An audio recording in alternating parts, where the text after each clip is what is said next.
नमस्ते संगत जी।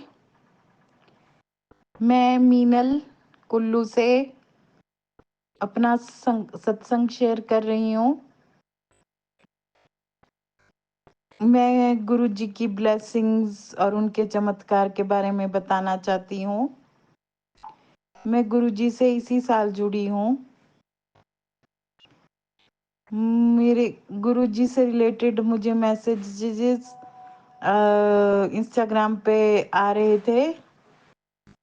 तो गुरुजी के मैसेजेस आते थे तो मैं सोचती थी कि गुरुजी बड़े प्यार से मैसेज भेजते हैं कि फिक्र ना कर बेटी, मैं तेरा प्यो तेरे नाल है, या मेरे जिंदगी से डे टू डे लाइफ से रिलेटेड मैसेज की कंसर्न शो करते थे। तो मैंने सोचा इनको तो मैं जानती हूँ क्योंकि मैंने गुरुजी को मनाली में, क्योंकि मैं कुल्लू रहती हूँ तो कुल्लू मनाली साथ ही पड़ता है, तो मैं मनाली गई थी कहीं, तो वहां देखा था गुरुजी को, गुरुजी का स्वरूप कोई आंटी जी अपने साथ लाई थी और उन्होंने कहा था कि ये मेरे गुरुजी हैं, साक्षात शिव हैं। तो मेरे को शुगर की प्रॉब्लम थी तो गुरुजी ने ठीक की। तो मैं गुरुजी से तब जुड़ी। मैंने यूट्यूब पे सर्च किया शुक्राना गुरुजी कौन है,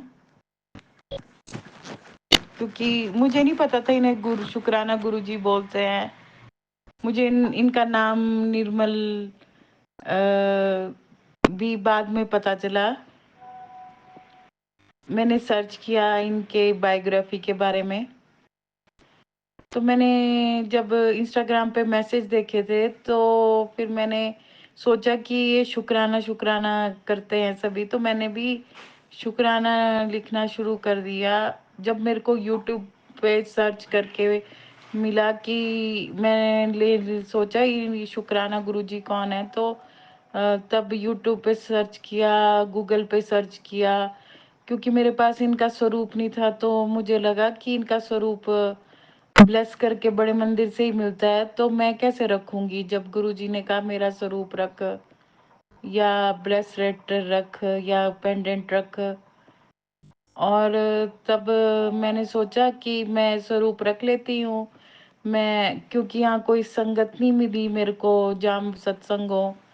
एस एज सच तो कुल्लू में और संगत भी है पर वो दूर दूर है। मुझे कोई किसी संगत आज तक ऐसी संगत नहीं मिली जिन्होंने इनका ब्रेसलेट पहना हो या जिन्होंने इनके बारे में डिस्कस किया हो। तो मैंने सोचा कि मैं कंप्यूटर से डेवलप करवा के इनका फोटो फ्रेम करवा के घर पे रख लेती हूँ।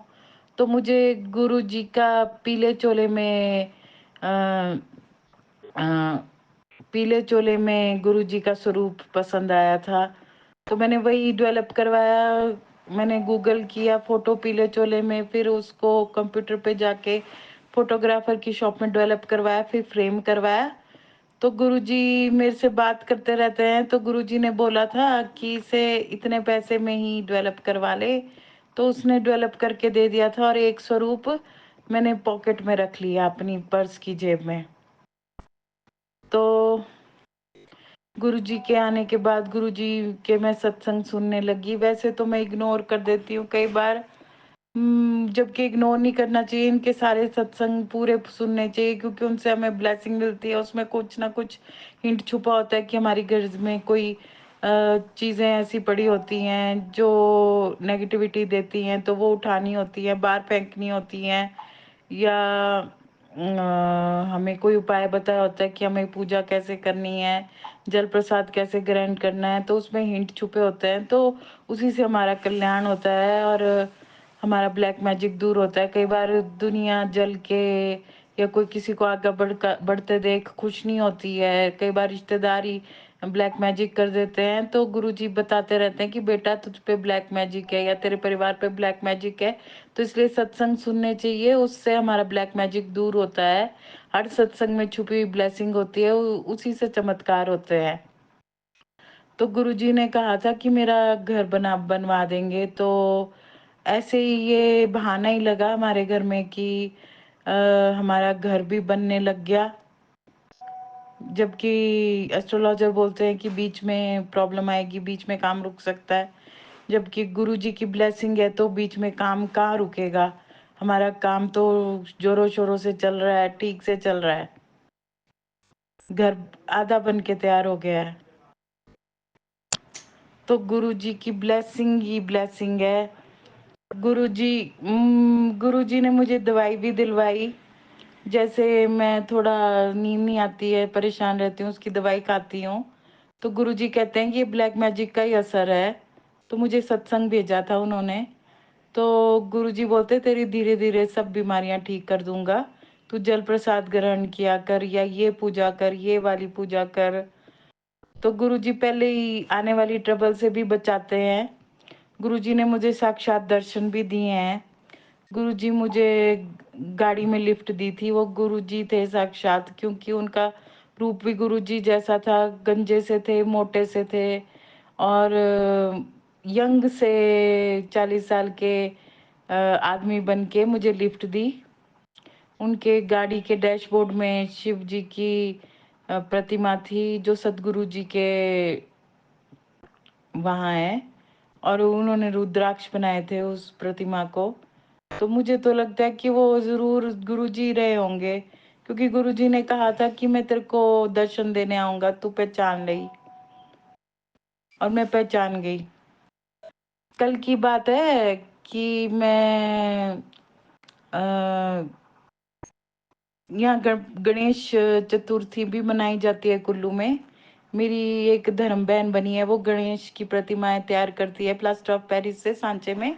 तो बहुत सारे गणेश तैयार करते हैं, फिर उनको गणेश को देखने में बहुत अच्छा लगता है, बहुत डिवाइन महसूस होता है। इतना सुंदर सुंदर उनका श्रृंगार करते हैं वो, उनको जब कलर करते हैं इतने सुंदर लगते हैं। फिर हमारे जो कुल्लू से भुंतर में गणेश चतुर्थी पे गणेश रखा जाता है, तो मैं वहाँ हर साल जाती हूँ। तो मैं कई बार गणेश जी के लिए मोदक भी तैयार कर देती हूँ, उकडीचे मोदक जो महाराष्ट्र में तैयार होते हैं। तो मैं वो हर साल तैयार करती थी, पर फिर भी मुझे लगता था कि गणेश जी मुझे ब्लेसिंग नहीं देते, मेरी लाइफ वैसी की वैसी ही है। तो मैं गणेश जी से नाराज हो जाती थी कि गणेश जी आप मेरी सुन रही ने, आप मेरी लाइफ में आ नहीं रहे, या तो मेरा बच्चा बन के आ जाओ, मेरे को ऐसी ब्लेसिंग दो कि मेरा बच्चा हो, मेरा बेटा हो। क्योंकि पिछली शादी में मैंने बहुत दुख झेले थे, मेरा बच्चा तक मर गया। तो मैं गणपति को अपने बच्चे की तरह सोचती थी। तो मैं गणेश से नाराज हो जाती थी कि नहीं, इस साल मैं आपको मोदक नहीं खिलाऊंगी, आप मेरी लाइफ में कुछ भी नहीं कर रहे।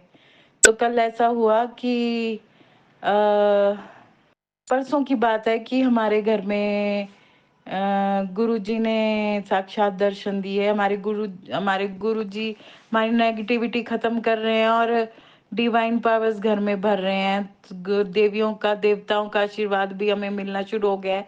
पहले ऐसा था कि उनका कोप रहता था, वो भी मानते नहीं थे, पर अब धीरे धीरे वो भी नरम पड़ रहे हैं।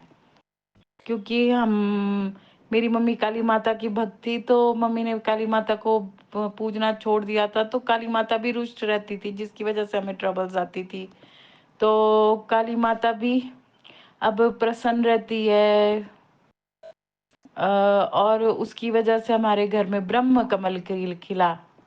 वो ब्रह्म कमल एक कैक्टस ही प्रजाति का प्लांट होता है, जिसमें पत्ते से ही फूल खिलता है, और उसमें बहुत खुशबू होती है, और एकदम बहुत सुंदर होता है। सफेद रंग का खिला ब्रह्म कमल पहले एक खिल गया था, पर वो झाड़ियों में छुप गया था, तो पता नहीं चला। तो दूसरा ब्रह्म कमल जब खिला तो वो बहुत सुंदर खिला।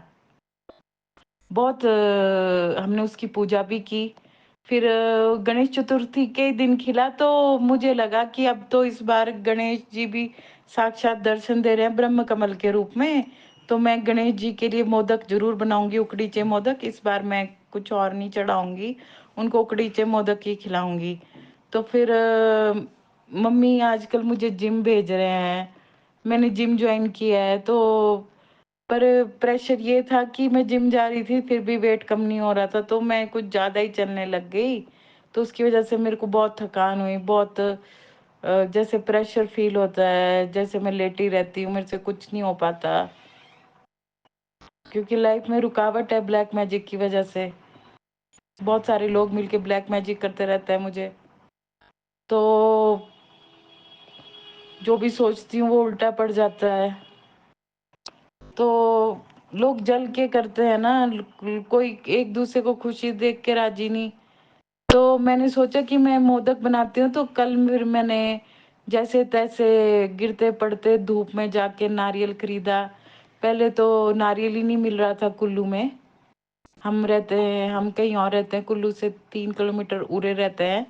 तो वहाँ दुकानें कम है, लोगों ने नारियल रखे भी हैं। तो एक दुकान बंद थी, फिर मैं दूसरी दुकान में आई तो उन्होंने कहा कि हमारे पास भी नारियल नहीं है। तो मैंने सोचा कि अब मैं क्या करूं, अब मैं मोदक नहीं बनाऊंगी क्योंकि यहाँ नारियल ही नहीं मिल रहा। मेरा दिल टूट सा गया। तो मैंने कहा चलो मैं मिठाई खरीद लेती हूँ। तो वहाँ पंजीरी लड्डू मिल रहे थे। तो मम्मी ने कहा नहीं, ये अच्छे नहीं होते, ये बचे हुए मटेरियल से बना देते हैं फैक्ट्री में। तो फिर मम्मी ने लेने नहीं दिए। मम्मी ने भी जिद की कि तू जैसे तैसे नारियल ढूंढ के उकड़ीचे मोदक ही बना। तो फिर मैं आगे जैसे एक दुकान में गई तो वो छोटी सी सब्जी की दुकान थी। हम वहां से पहले भी सब्जी लेते थे, पहले हम वही रहते थे। तो मेरे को एक 50 रुपए का नारियल बड़ा सा मिल गया। और जाते जाते मेरे को येलो तितली ने भी दर्शन दिए थे, पत्तों पे बैठी थी। तो मुझे ऐसा लगा जैसे साक्षात गुरु जी मेरे से ही बात कर रहे हैं। जैसे वो बोल रहे हैं कि आज मेरा काम सफल हो जाएगा और मैं टाइमली उकड़ीचे मोदक बना के पंडाल में पहुंच जाऊंगी और चढ़ा दूंगी। तो संगत जी ऐसा ही हुआ।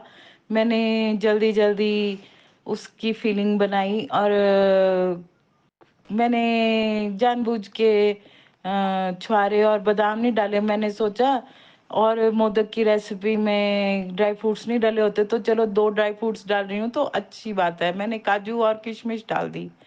और क्योंकि मैं सोची थी कि मैं लेट ना हो जाऊं तो इसलिए मैं जल्दी जल्दी काम कर रही थी। तो मैंने, क्योंकि उसका लंबा चौड़ा काम होता है, पहले फिलिंग बनाओ, फिर उसकी कवरिंग के लिए आटे, चावल के आटे को पकाओ, फिर उसकी कलियां बनाओ, फूल बनाओ, फिर उसको भरो, फिर उसको बंद करो। तो वो मोमो की तरह तैयार हो जाते हैं, प्याज की तरह। आपने देखे होंगे उकड़ीचे मोदक, आपको गूगल करनी चाहिए कि उकड़ीचे मोदक होते क्या है। वो गणेश चतुर्थी पे महाराष्ट्र में, बॉम्बे में स्पेशल चढ़ाए जाते हैं। तो मैंने उकड़ीचे मोदक बनाए। तो बहुत अच्छे बने, मम्मी ने भी खाए। वहाँ जब मैं टाइमली पंडाल में पहुंच गई तो उन्होंने भी तारीफ की कि काफी अच्छे बने हैं, टेस्टी बने हैं। तो अच्छे से मेरे गणेश चतुर्थी भी निभ गई। मैंने वहाँ मन्नत मांगी, गणेश जी को साष्टांग प्रणाम किया, चढ़ावा चढ़ाया, उकड़ीचे मोदक चढ़ाए। मैंने उकड़ीचे मोदक भी 7 चढ़ाए, गुरु जी का नंबर। मैंने कहा गुरु जी का नंबर है तो 7 मोदक चढ़ाए। बाकी घर ले आई, कुछ घर पे थे। तो बने भी 16 मोदक थे क्योंकि चावल का आटा कम था। तो 16 ही मोदक बने। गुरु जी का नंबर 7, तो उसमें भी 7 था। तो गुरुजी ने ये काम भी निभा दिया अच्छे से। उकड़ीचे मोदक तैयार हो गए मेरे।